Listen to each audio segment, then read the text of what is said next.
Hey, I'm Becca with the Happy Ever Crafter, and in this video, I'm going to show you my #1 most used hack for lettering on signage. Seriously, I use this on almost every single signage job I do. The chalk transfer.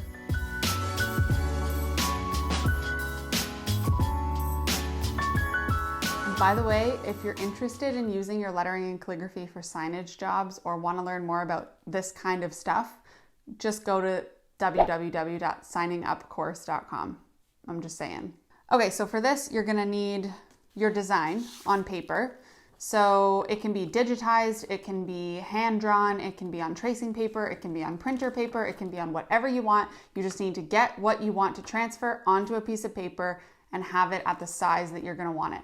So for this one, I have digitized my lettering and turned it into this design, and this is what I wanna get onto my sign. You're gonna need chalk, a sharpener, a pencil, and your sign piece. And then optionally, you might also want a light pad. I'm going to be using the Cricut Bright Pad, but this is again optional. You'll see why in a second. So basically, I'm going to show you how to transfer this exact design onto a sign without having to draw guidelines or do any rough copies or anything. It's just so much easier to do your writing on paper as opposed to on big signs. So anywhere I can get away with using this method, I do. And the other thing that's really great is if you have a design that's really complicated, or if a client wants you to transfer, let's say, their logo onto a sign, and instead of freehanding it, you could just do this transfer method.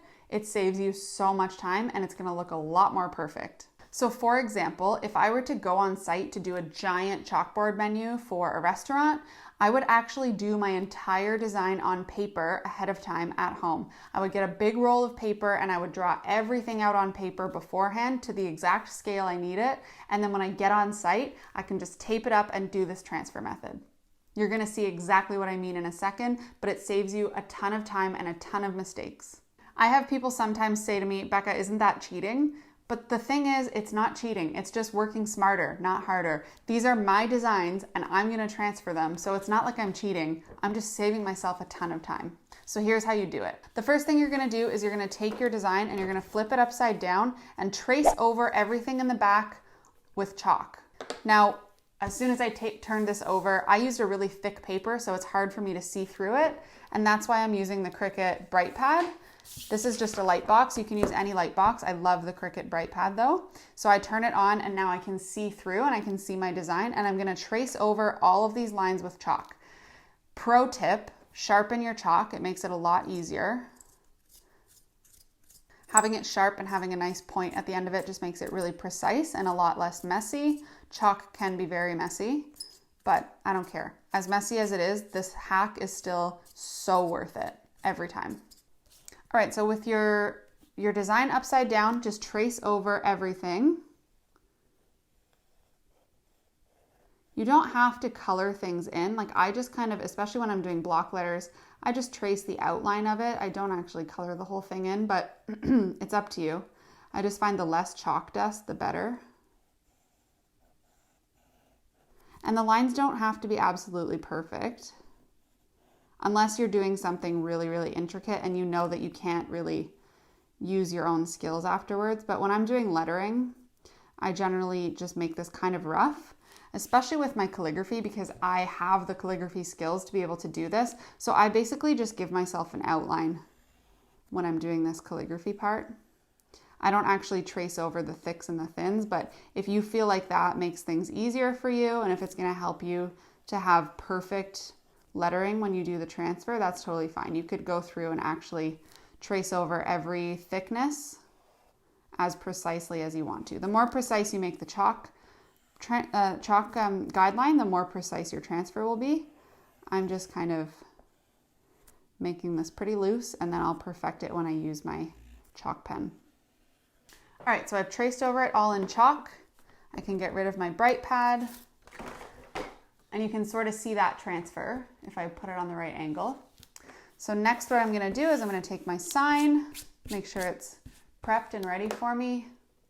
And then I'm just gonna place my paper wherever I want it on this sign. You can try and make it as centered as you want. And again, I would recommend using tape. I'm just being lazy and trying to do this quickly. But just hold it down or tape it down wherever you want to. And then you're gonna take your pencil and you're gonna retrace everything you just did. So going over all those outlines again and pushing down nice and hard so that the chalk on the back transfers onto the sign. And again, for me, this isn't a super precise thing. I'm being pretty loose with it. If ever I was doing a signage job for a client, I would probably be a little bit more precise. But for right now, just want to show you the technique overall. The other option you could do, and some people prefer this method, for me, I would rather it be a little bit more precise, but you also, because you only have chalk on certain parts of the back, you could actually just do this with your pencil, and you're just going to transfer anywhere that you had chalk. I just don't love using my pencil that way. I would rather just do the regular method, but it's up to you. If you're in a rush, you could just scribble everywhere. Essentially, you're just putting pressure on the page so that the chalk on the back transfers onto the board. And I often have had people ask me before or think that this only works with chalkboards, and that's so not the case. I use this method for everything. I use it for wood signs, for glass, for mirrors, everything. Just the harder the surface is, the harder you have to press. That's all it is, or the more chalk you want to put on. But now for the moment of truth, when we peel this off, you should have a perfect transfer. Voila, there you go. So like I said, this is a pretty simple example. I didn't really do much of the thicknesses or anything, but now what I would do is I would take my paint pen or my chalk pen, whatever I'm going to use for the project. So let's say I wanted to use this Posca pen, and I would just go over that. And you want to be pretty careful when you're doing this because your hand will smudge the chalk guideline. So trying to keep your hand off of the other chalk that hasn't been gone over yet. Again, I'm not being the most precise I've ever been, just because you guys get the idea, and you'll see how much quicker, like you're watching this in real time, you've seen how much faster this is than me having to take a ruler out and do measurements and add chalk guidelines or add tape onto the board, which are all fair methods of doing things. And that is like the real skillful way to do things. I'm just really a person who likes to work smarter, not harder, and I try and get things done faster because it works out better for me and for the client. Plus, I find that every time I do a transfer like this, it just ends up better. I just end up being more precise and having a better outcome at the end. So I'm just using these guidelines I drew myself in the calligraphy portion as my outline, and I'm thickening the downstrokes as I go because I know where those go. But if you were doing a design that you weren't super confident in artistically, you could just trace it really precisely, again, with the chalk transfer instead of like what I'm doing right now, which is using my actual calligraphy skills.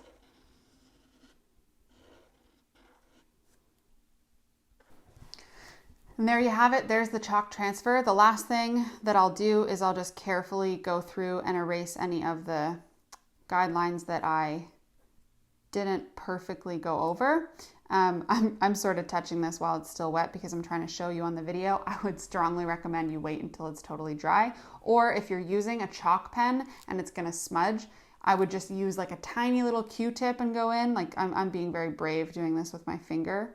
I'm just trying to get it done quickly, but you get the idea.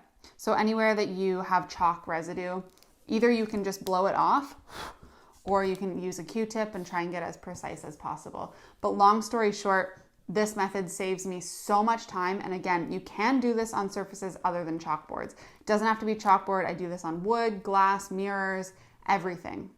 The last thing I'm gonna say before I link you to another video that I think you're gonna like is that, again, if you are interested in more hacks like this, or if you want to use your lettering and calligraphy for signage jobs, I'm teaching a whole course about it. So you can find everything you need at www.signingupcourse.com and you'll get all the explanation there.